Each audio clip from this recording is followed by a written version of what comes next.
ಮೈಸೂರಿನ ಬೃಂದಾವನ ಬಡಾವಣೆಯಲ್ಲಿ ವಿಜೃಂಭಣೆಯಿಂದ ಲಕ್ಷ ದೀಪೋತ್ಸವವು ಮೈಸೂರು ಬೃಂದಾವನ ಬಡಾವಣೆಯಲ್ಲಿ ಶ್ರೀ ಗಣಪತಿ ದೇವಸ್ಥಾನದ 7ನೇ ವಾರ್ಷಿಕೋತ್ಸವ ಪ್ರಯುಕ್ತ ಶ್ರೀ ಸ್ವಚ್ಛ ಬೃಂದಾವನ ಗ್ರೂಪ್ ಟ್ರಸ್ಟ್ ವತಿಯಿಂದ ವಿಜೃಂಭಣೆಯಿಂದ ಲಕ್ಷ ದೀಪೋತ್ಸವವು ಕಾರ್ಯಕ್ರಮ ಯಶಸ್ವಿಯಾಗಿ ಆಯೋಜಿಸಲಾಗಿತ್ತು. ಬಡಾವಣೆಯ ನಿವಾಸಿಗಳು ಮತ್ತು ಭಕ್ತಾದಿಗಳು ಈ ಒಂದು ಕಾರ್ಯಕ್ರಮದಲ್ಲಿ ಉತ್ಸಾಹದಿಂದ ಪಾಲ್ಗೊಂಡು ದೇವಸ್ಥಾನವನ್ನು ಲಕ್ಷ ದೀಪಗಳಿಂದ ಅಲಂಕರಿಸಲಾಗಿದ್ದು, ಈ ದೃಶ್ಯ ನೋಡಿಗರ ಕಣ್ಮನ ಸೆಳೆಯುವಂತಿತ್ತು. ಸಾವಿರಾರು ಭಕ್ತರು ಸಕಾಲದಲ್ಲಿ ದೇವಸ್ಥಾನಕ್ಕೆ ಆಗಮಿಸಿ ದೇವರ ದೀಪಗಳನ್ನು ಹಚ್ಚುವ ಮೂಲಕ ತಮ್ಮ ಸಂತೋಷವನ್ನು ವ್ಯಕ್ತಪಡಿಸಿದರು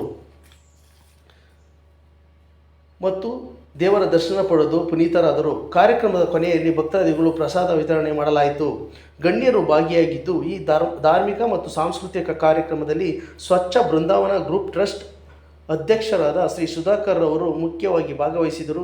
ಅವರೊಂದಿಗೆ ಕನ್ನಡ ಕುಟೀರ ತಂಡದ ಶ್ರೀ ರಘುವೀರ್ ಪುರೋಹಿತ್, ಮನ್ಮತೇಶ್ ಹಾಗೂ ಶ್ರೀ ವಿಜಯ್ ಕುಮಾರ್, ಶೇಖರ್, ಹೃದಯ್, ಋತ್ವಿಕ್, ಶ್ರೇಯಸ್,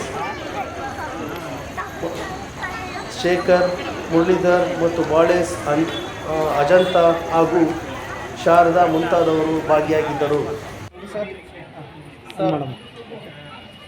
ಸರ್ ನಮಸ್ತೆ. ಇವಾಗ ಈ ಬಡಾವಣೆಯಲ್ಲಿ ಒಂದು ಮಹಾಗಣಪತಿ ದೇವಸ್ಥಾನದಿಂದ ಪ್ರಯುಕ್ತ 7 ವರ್ಷದಿಂದ ವಾರ್ಷಿಕೋತ್ಸವ ನಡೀತಾ ಇದೆ, ಲಕ್ಷ ದೀಪ. ಇದ್ರ ಬಗ್ಗೆ ತಾವೇನು ಇಷ್ಟಪಡ್ತೀವಿ ಸರ್? ಈ ಒಂದು ಕಾರ್ಯಕ್ರಮವನ್ನು ನಾವು ಸ್ವಚ್ಛ ಬೃಂದಾವನ ಗ್ರೂಪ್ ಟ್ರಸ್ಟ್ ಅಂತ ಅಂದ್ಬಿಟ್ಟು ನಾವು 2014ರಲ್ಲಿ ಪ್ರಾರಂಭ ಮಾಡಿ ಆಗಲಿಂದನೂ ನಾವು ಈ ಒಂದು ಕಾರ್ಯಕ್ರಮವನ್ನು ಮಾಡ್ಕೋಬೇಕು ಅಂತ ಅಂದ್ಕೊಂಡು ಕಳೆದ 7 ವರ್ಷಗಳಿಂದ ಸತತವಾಗಿ ಮಾಡ್ಕೊಂಡು ಬರ್ತಾಯಿದ್ದೀವಿ ಕಾರ್ಯಕ್ರಮನ. ಇದಕ್ಕೆ ಬಡಾವಣೆಯ ಜನತೆ ಭಾಳಷ್ಟು ಸಹಕರಿಸ್ತಾ ಇದ್ದಾರೆ. ಹಾಗೂ ನಮ್ಮ ಒಂದು ತಂಡ ಏನಿದೆ, ಆ ತಂಡದ ಸದಸ್ಯರೆಲ್ಲರೂ ನಮ್ಮ ಜೊತೆಯಲ್ಲಿ ಕೈ ಜೋಡಿಸ್ತಾ ಇದ್ದಾರೆ. ಈ ಒಂದು ತಂಡ ಪ್ರತಿ ಭಾನುವಾರದಂದು ನಾವು ಸ್ವಚ್ಛತಾ ಕಾರ್ಯವನ್ನು ಹಮ್ಮಿಕೊಳ್ತಾ ಇರ್ತೀವಿ. ಈ ಒಂದು ಸ್ವಚ್ಛತಾ ಕಾರ್ಯಕ್ರಮ ಮಾಡತಕ್ಕಂಥ ಪ್ರವೃತ್ತಿಯನ್ನು ನಾವು ಸತತವಾಗಿ 12 ವರ್ಷಗಳ ಕಾಲದಿಂದ ಮಾಡ್ಕೊಂಡು ಬಂದಿದ್ವಿ. ಪ್ರತಿ ಭಾನುವಾರ ತಪ್ಪದೇ ಮಾಡ್ತಾಯಿದ್ವಿ.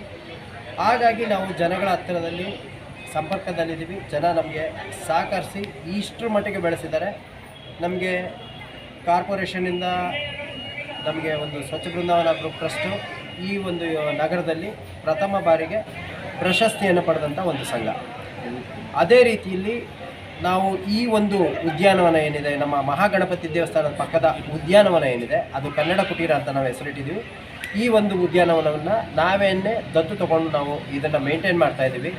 ಈ ಮೇಂಟೈನ್ ಮಾಡ್ತಿರತಕ್ಕಂಥದ್ದನ್ನು ಗಮನಿಸಿ ಇದನ್ನು ಅಷ್ಟೇ ಸತತವಾಗಿ ನಾವು ಲಿಂಗಪ್ಪ ಅವರು ಮೇಯರ್ ಆಗಿದ್ದಾಗಿಂದನೂ ನಾವು ಇದನ್ನು ಮಾಡ್ತಾಯಿದ್ದೀವಿ.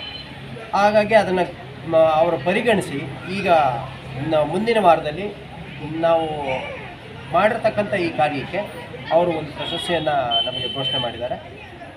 ತದನಂತರ ನಮ್ಮ ಜನತೆ ಏನಿದೆ ಅವರ ಸಹಕಾರ ನಮಗೆ ಭಾಳಷ್ಟು ಸಿಕ್ಕಿದೆ. ನಾವು ಈ ಮಟ್ಟಕ್ಕೆ ಬೆಳಿಬೇಕಾದ್ರೆ ಜನತೆ ಕಾರಣ. ಅದೇ ರೀತಿಯಲ್ಲಿ ನಮ್ಮನ್ನು ನೋಡಿ ಇವ್ರಿಗೇನೋ ಹುಚ್ಚರು ಇವರು ಏನು ಮಾಡ್ತಿದ್ದಾರೆ ಅಂತ ಅಂದ್ಕೊಂಡು ನಮ್ಮನ್ನು ಏನೆಲ್ಲ ಮಾತಾಡೋದು, ಅವ್ರು ಮಾತಾಡಿದ್ದು ನಮಗೆ ಒಂದು ಮೆಟ್ಲಾಗಿ ನಮಗೆ ಮೇಲೆ ಬಂತು. ಪಾಸಿಟಿವಿಟಿಯಲ್ಲಿ ನಾವು ಮೇಲೆ ಹತ್ತಿದ್ದೀವಿ. ನಮ್ಮನ್ನು ಕಾಲೆಳೆದವರು ಕಾಲು ಕೆಳಗಡೆ ಇದ್ದಾರೆ, ಆಯಿತಾ. ನಮ್ಮನ್ನು ಪ್ರೋತ್ಸಾಹಿಸಿ ಬೆಳೆಸಿರೋದಕ್ಕೆ ನಾವು ಮೇಲಿದ್ದೀವಿ. ಅದು ಈ ಒಂದು ವಾತಾವರಣದಲ್ಲಿ ನಾವು ಇಷ್ಟರ ಮಟ್ಟಿಗೆ ಮಾಡ್ತಾಯಿದ್ದೀವಿ. ಇನ್ನು ಮುಂದೆ ನಾವು ಇತ್ತೀಚಿನ ದಿನಗಳಲ್ಲಿ ಕನ್ನಡ ಕುಟೀರದಲ್ಲಿ ನಾವು ಅಬಾಕಸ್ ಕ್ಲಾಸಸ್ಸನ್ನು ನಡೆಸ್ತಾ ಇದ್ದೀವಿ. ಫ್ರೀಯಾಗಿ, ಅದು ಉಚಿತವಾಗಿ ನಡೆಸ್ತಾ ಇದ್ದೀವಿ. ಕನ್ನಡ ಕಲಿಸ್ತಕ್ಕಂಥ ಒಂದು ಕಾರ್ಯಕ್ರಮವನ್ನು ಹಮ್ಮಿಕೊಂಡಿದ್ವಿ. ಕೆಲವಾರು ತಿಂಗಳು ನಡೀತು. ಆದರೆ ನಮ್ಮ ಏನೋ ಅಧ್ಯಾಪಕರು ಉಪಾಧ್ಯಾಯರು ಯಾರು ಇಲ್ಲದರಿಂದ ಅದು ಕಾರ್ಯಕ್ರಮ ಸದ್ಯಕ್ಕೆ ನಿಂತಿದೆ. ಈಗ ನೆಕ್ಸ್ಟು ಆ ಕನ್ನಡ ಕಾರ್ಯಕ್ರಮ ಪ್ರಾರಂಭ ಆಗುತ್ತೆ. ಆ ಪ್ರಾರಂಭ ಆಗಿ ಅದೇ ಜಾಗದಲ್ಲಿ ನಾವು ಒಂದು ದೊಡ್ಡ ಮಹಾ ಅಭಿಲಾಷೆ ಇದೆ ನಮಗೆ. ಈ ಒಂದು ಕನ್ನಡ ಕುಟೀರದಲ್ಲಿ ಒಂದು ಪ್ರೊಜೆಕ್ಟರ್ನ ಹಾಕಿ ಹಿರಿಯ ನಾಗರಿಕರಿಗೆ ನಾವು ಒಂದು ಕಾರ್ಯಕ್ರಮಗಳನ್ನ ಕೊಡಬೇಕು, ಪ್ರತಿದಿನ ಕಾರ್ಯಕ್ರಮಗಳನ್ನ ಕೊಡಬೇಕು ಅಂತ ಅಂದ್ಕೊಂಡಿದ್ವಿ. ಆ ಒಂದು ಆಶಯ ನಮಗೆ ಈಡೇರ್ಬಿಟ್ರೆ ಅದು ನಮಗೆ ಜೀವನದಲ್ಲಿ ಅಷ್ಟು ಸಾರ್ಥಕತೆ ಸಿಗುತ್ತೆ ಅಂತ ಅಂದ್ಕೊಂಡಿದ್ವಿ. ಎಲ್ಲಿವರೆಗೂ ನಾವು ಇಲ್ಲಿ ನೆಲೆಸಿರ್ತೀವಿ ಅಲ್ಲಿವರೆಗೂ ಈ ಭೂಮಿ ತಾಯಿ ಋಣ ತೀರ್ಸೋದಕ್ಕೋಸ್ಕರನಾದರೂ ಇಷ್ಟು ಕೆಲಸ ಮಾಡ್ತಿದ್ದೀವಿ.